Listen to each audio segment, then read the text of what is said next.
면직은 감정으로 결정하면 위험합니다.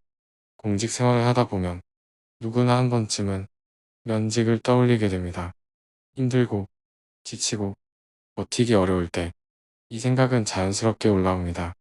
하지만 중요한 것은 그 생각을 바로 실행으로 옮기면 안 된다는 점입니다.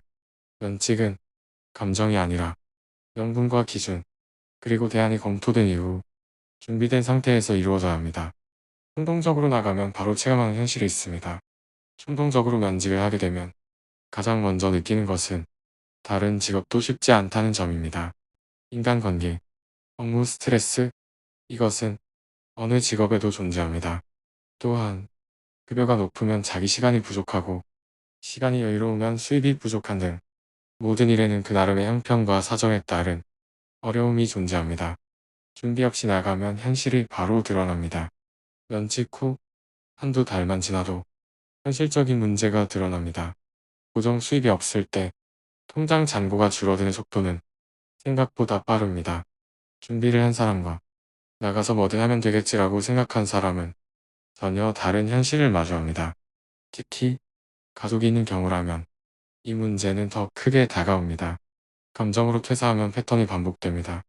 충동적인 면직은 한 번으로 끝나지 않을 가능성이 큽니다. 감정으로 결정하는 패턴이 생기면 다음 선택에서도 비슷한 방식으로 결정하게 됩니다. 그 결과 여러 일 조금씩 시도하다가 커리어가 쌓이지 않는 상태로 이어질 수 있습니다.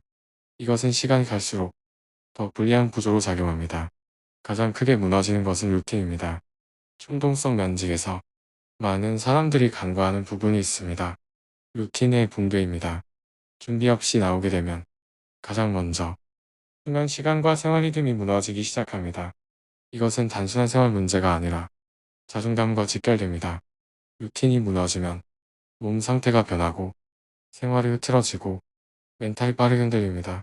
겉으로는 작은 문제처럼 보이지만 실제로는 가장 큰 영향을 미치는 부분입니다. 그래서 면직은 준비된 선택이어야 합니다. 면직은 하지 말아야 할 선택은 아닙니다.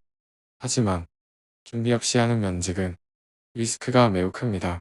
그래서 최소한 수입 구조, 생활 루틴, 다음 단계 계획, 이 세 가지는 미리 점검된 상태에서 결정해야 합니다.